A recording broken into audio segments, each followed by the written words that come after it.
Shalom. Vamos a comenzar a hablar de la festividad de Shavuot, la festividad de la entrega de la Torá.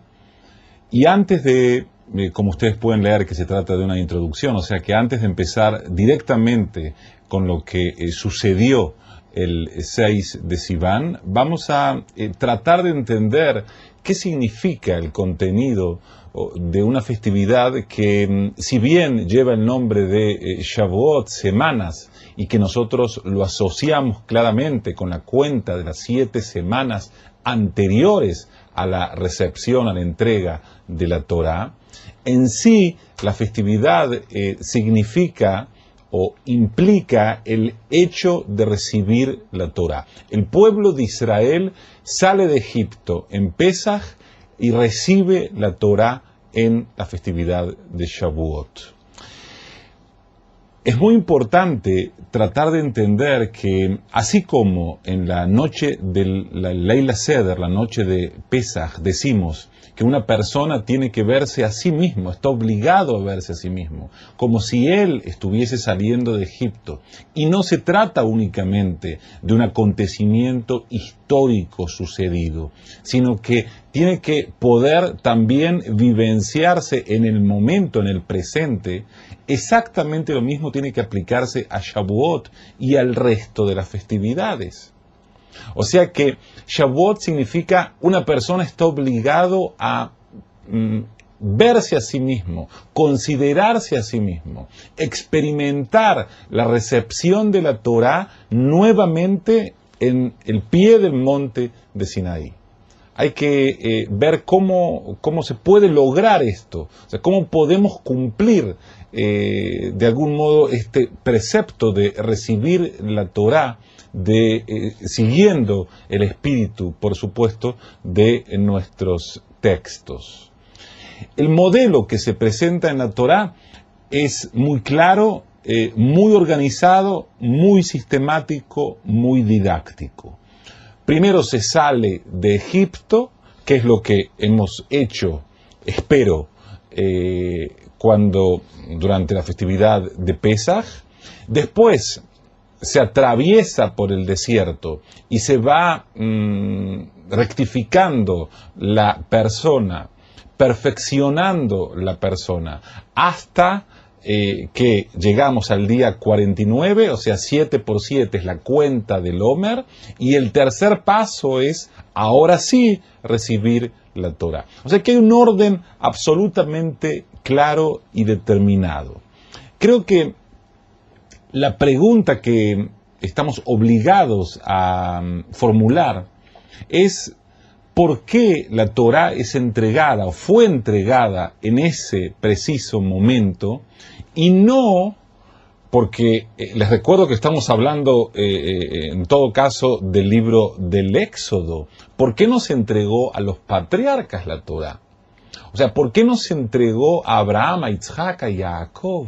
¿Por qué no se les entregó a las 12 tribus? O sea, ¿por qué se necesita este modelo para poder acceder a la Torá? Pero esa pregunta tiene que ser formulada.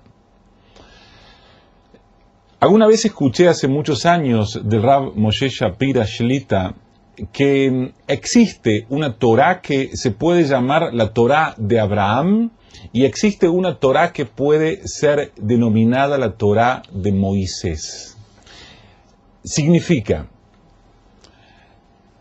tal como yo lo entiendo, existe una Torá que tiene que ver con la búsqueda. O sea, Abraham viene prácticamente de la nada, o sea, viene, o más fuerte todavía, viene de lo contrario, de un mundo de idolatría, y busca, investiga, y a través de un acto de introspección, de análisis fundamental, llega a descubrir al Creador y se lo considera entonces el padre del pueblo de Israel. Esa es la Torá de Abraham. O sea, lo que la Torá nos cuenta desde Abraham hasta Moisés es todo aquello que tiene que ver con la búsqueda con el despertar hacia algo que está más allá de este mundo y que dirige por completo a este mundo. Pero tiene que haber una búsqueda importantísima, porque esa búsqueda genera el recipiente sobre el cual después va a recaer la Torá de Moisés. La Torá de Moisés significa ya el cumplimiento de los preceptos, los 613 preceptos. O sea, una Torá que se manifiesta concretamente en preceptos y mandatos determinados. Así está dividido y así tenemos que entenderlo. O sea que tiene que existir primero esa búsqueda y después esa recepción. La Torá es comparada con el agua en muchos pasajes del Talmud y en el Midrash. ¿Por qué? Porque para tomar agua hay que tener sed. No como lo que sucede con la comida que se puede comer sin hambre, que es lo que llamamos gula. No sucede lo mismo con el agua. Si no tengo sed, no puedo beber agua. O sea que la Torá de Abraham es la sed. La Torá de Moisés es el agua. Nosotros vemos en nuestra generación,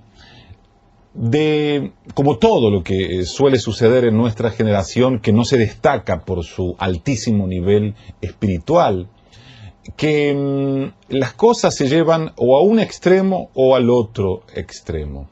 O sea, hay mucha gente que se interesa, tiene una sed enorme por lo espiritual y por la Torá, y cuando llega el momento en que los profesores o los maestros tienen la posibilidad de enseñarles, no son capaces de saciar esa sed, sino que la persona llega con la sed de Abraham y lo que le enseñan en realidad es la Torá de Moisés.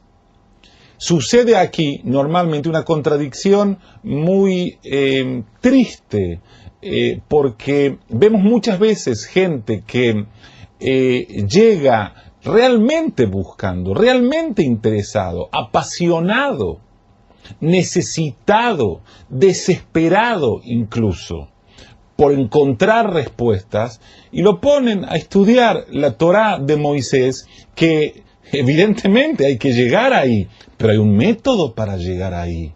¿Qué sucede entonces? Que solemos encontrar gente prácticamente disfrazada de blanco y negro, con un sombrero en la cabeza incluso, y que lo principal de la Torá de Abraham simplemente no lo han estudiado. No tienen la más mínima idea de los principios de la fe, y no tienen la más mínima idea ni siquiera de los 10 mandamientos. Créanme, ni siquiera de los 10 mandamientos, o sea, de lo elemental. O sea, esa parte no es tan importante. Ese es un extremo. El extremo donde la Torá de Moisés pasa por encima de la Torá de Abraham. Encontramos el otro extremo, que lo vamos a ejemplificar con un relato que, si es verdad o no, a todos creo que lo vamos a entender y lo vamos a poder aplicar. Cuentan acerca de un rabino que llega a una comunidad, y el primer Shabbat que tiene que hablar frente a la gente, el rabino decide explicar las leyes del Shabbat. O sea, cómo se cumple un Shabbat. El rabino explica, se extiende en el tema, etcétera. Incluso tiene poder de oratoria, tiene el don de la palabra, pero cuando termina su sermón o su discurso, se acerca el presidente de la comunidad, lo que nosotros llamamos el dirigente principal de la comunidad, y le dice: mire, rabino, realmente usted habla muy bien, pero usted sabe, en nuestra comunidad la gente no se interesa mucho por el Shabbat. Trate la semana que viene de hablar de otro tema, un tema más cercano a la gente. El Shabbat siguiente, el rabino decide hablar de las normas del Kashrut, O sea, el modo en que una persona debe comer de acuerdo con las leyes de la Torah. Otra vez el rabino explica y demás, todo lo que él sabe, trae ejemplos maravillosos sobre cómo aplicar estas normas, la importancia de estas normas, y vuelve a suceder exactamente lo mismo. El presidente de la comunidad se acerca y le dice: mire, rabino, usted realmente habla de un modo maravilloso, pero la gente no se interesa por estas normas. O sea, los comentarios son que su tema no causa ningún interés, ningún atractivo en nuestra congregación. El tercer Shabbat, el rabino ya decide hablar de las leyes sobre las mezuzot que se colocan en las puertas de cada una de las casas, cuántas veces hay que revisarlas, qué está escrito dentro de cada mezuzá, la importancia de tener una mezuzá, y vuelve a suceder exactamente lo mismo. El rabino, el dirigente comunitario, el presidente se acerca y le dice nuevamente: rabino, usted habla muy bien, usted lo expresa muy bien, sin embargo, nuestra comunidad no se interesa por estos temas. El rabino, ya un poquitito cansado, le pregunta al presidente de la comunidad: discúlpeme, señor, ¿de qué quiere usted que yo hable? Muy fácil, le dice el presidente, hábleles de judaísmo. De judaísmo. O sea, judaísmo significa nada, háblele de cualquier cosa, háblele de tradiciones. O sea, háblele de todo aquello que no vaya a comprometer a la persona. O sea que ahí estamos en el extremo de la Torá de Abraham, llevada a un punto donde nunca terminamos de llegar a la Torá de Moisés. O sea, nunca se llega a los preceptos. O sea, muy interesante. Insisto, es lo que hasta tal punto en nuestra generación se ha hecho una dicotomía en esto, que muchas veces tenemos que explicar a qué judaísmo nos estamos refiriendo. O judaísmo o Torá, cosa que es absurda. Es algo ridículo explicarlo de ese modo, pero los dos extremos se ven claramente. Para poder recibir la Torá, para prepararnos para poder recibir la Torá como corresponde, evidentemente que tenemos que retomar el modelo bíblico, el modelo que está claramente determinado en nuestros textos. Primer paso, por supuesto, dijimos, salir de Egipto, fue Pesaj.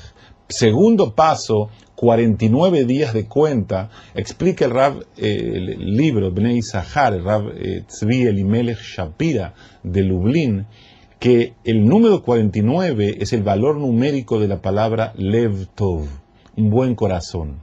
O sea, primero tenés que ser tener un corazón bueno, un corazón íntegro. Significa, tenés que haber trabajado sobre tu persona, estar preparado completamente, ser una vasija apta para poder recibir la luz, la Torá, la oraita en arameo es luz, y después que hemos pasado esos 49 días y hemos atravesado ese Lev Tov y ya podemos considerarnos una buena persona, ahora sí, llega el momento de poder recibir la Torá de Moisés, y la Torá de Moisés ahora tiene sobre quién caer, sobre quién apoyarse, sobre quién descansar. Ese es el modelo que nos enseñan nuestros sabios, y sobre este punto vamos a seguir analizando en las próximas semanas. Muchas gracias.